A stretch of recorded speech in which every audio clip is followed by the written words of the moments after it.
Welcome to Shekhar smart classes. मैं sir R K Sinha Ravi sir आप लोगों के लिए क्लास 10th का एक चैप्टर है विष का दांत, है ना। विष के दांत के सभी वस्तुनिष्ठ प्रश्न लेकर आया हूँ, जो कि पिछले वर्ष इससे प्रश्न पूछे जा गए हैं और आगे भी पूछे जा सकते हैं, जिसे आप लोग बिल्कुल अच्छे तरीके से ध्यान से देखिएगा।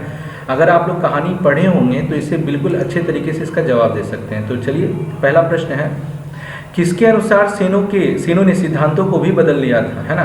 तो किसके अनुसार बदल लिया था, तो आपको पता होगा तो खोखा के अनुसार। ये प्रश्न में जो है खोखा के अनुसार से है, उसका सिद्धांत ही बदल गया था सेन साहब का, है ना। तो इसका आंसर हो जाएगा खोखा। नेक्स्ट प्रश्न की ओर बढ़ते हैं। ऐसे ही लड़के आगे चलकर गुंडे, चोर और डाकू बनते हैं, यह बात किसने और किससे कही थी। तो यह बात जो है ना, यह बात किसने कही? तो सेन ने गिरधर से, सेन साहब ने गिरधर लाल से, मुखर्जी ने सेन साहब से, या सेन ने खोखा से। तो ये कौन कहा था? तो सेन साहब ने गिरधर लाल से कहा था, है ना। कि आगे चलकर क्या होते हैं, ये ऐसे ही लड़के गुंडे और चोर और डाकू बनते हैं। चलिए नेक्स्ट प्रश्न की ओर बढ़ते हैं। तो नेक्स्ट प्रश्न है, सेन साहब की नई मोटर कार कितने की थी? तो आपको पता होगा सेन साहब की नई मोटर कार जो थी वह 7,500 की थी, है ना। अगर कहानी आप पढ़ेंगे तो बिल्कुल ध्यान होगा।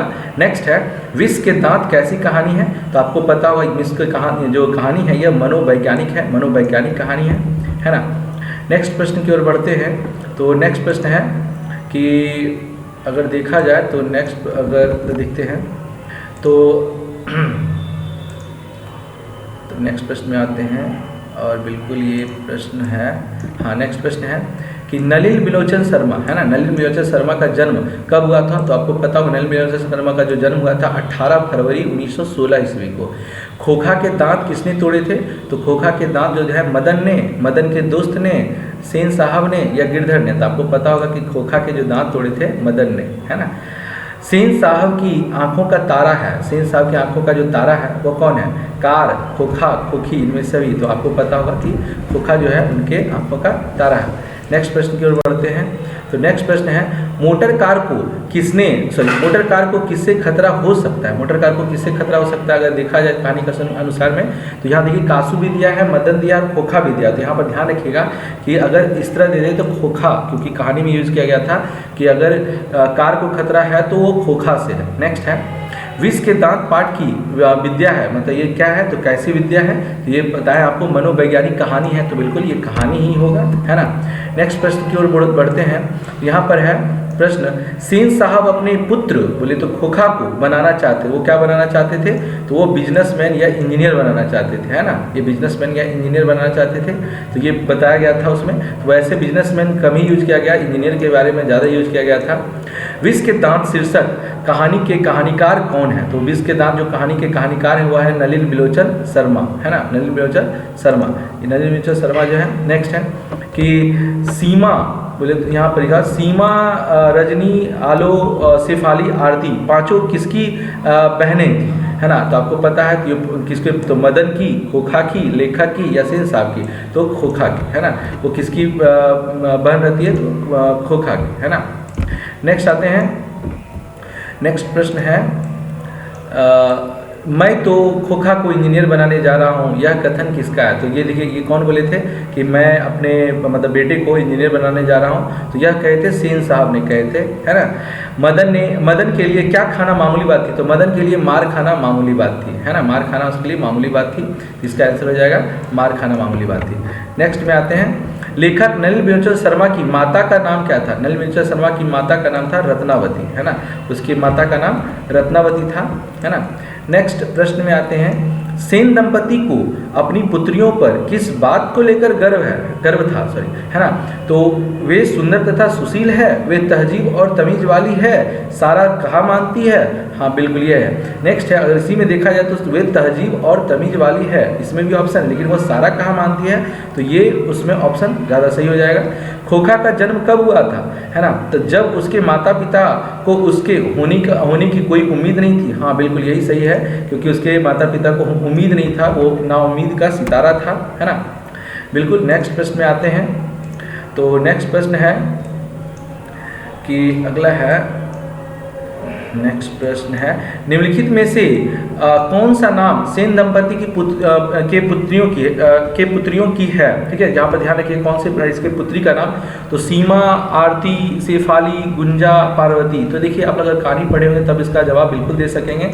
ये तो नहीं था क्योंकि गुंजा और पार्वती उसमें नहीं थी, है ना। आरती, शिवा, शेफाली, रजनी, आलो, इसमें देखिए क्या है, तो शेफाली, आलो और रजनी तो थी, शिवा और आरती नहीं थी, है ना। नेक्स्ट है, आरती शायद थी, हाँ, शिवा, शेफाली ये नहीं थी, रजनी, हाँ आरती तो थी, है ना।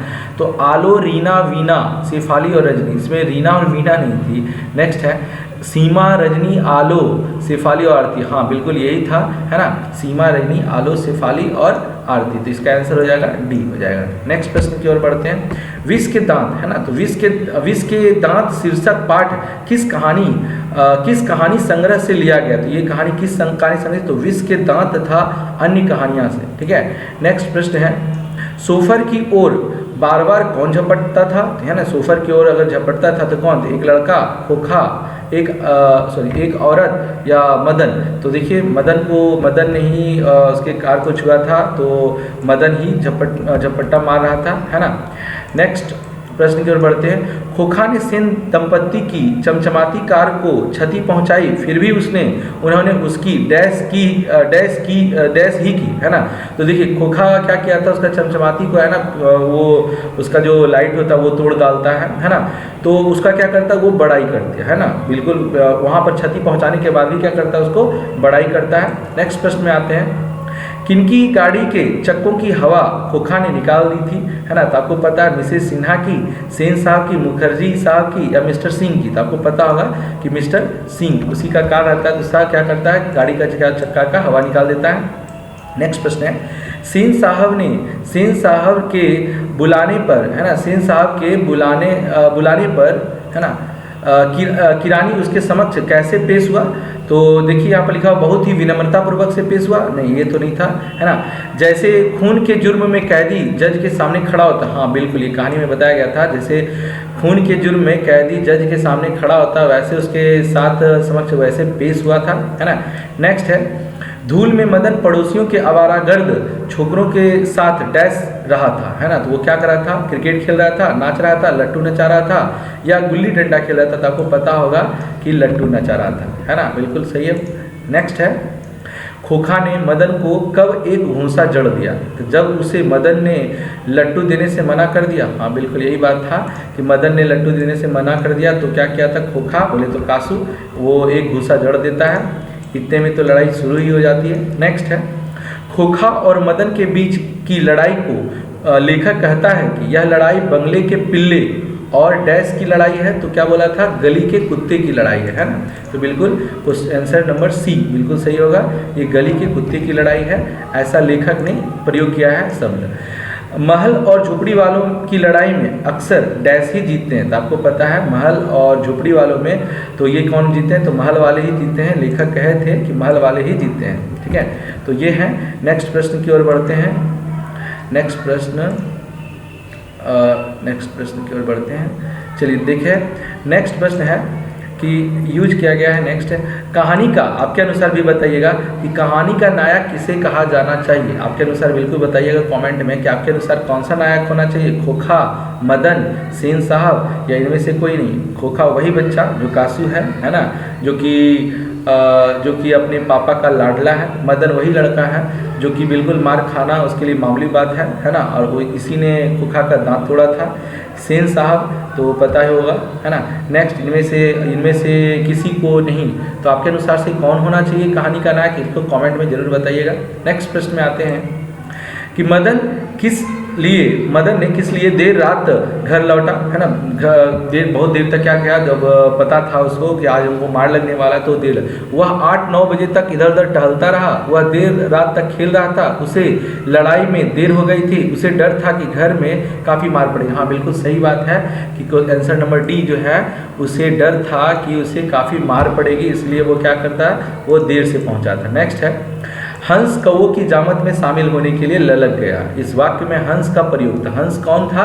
तो हंस कौन था? तो याद रखिएगा कि खोखा को बोला गया कि हंस जो है ना कौवा की जामत, तो कौवा तो मदन तो था ही, क्योंकि वह आवारागर्द और धूल में खेलने वाला, लेकिन नायक अगर देखा जाए मेरे अनुसार तो मदन ही था। ठीक है, चलते हैं नेक्स्ट प्रश्न की ओर। रोज रोज अपने बेटे मदन की पिटाई करने वाला गिरधर मदन द्वारा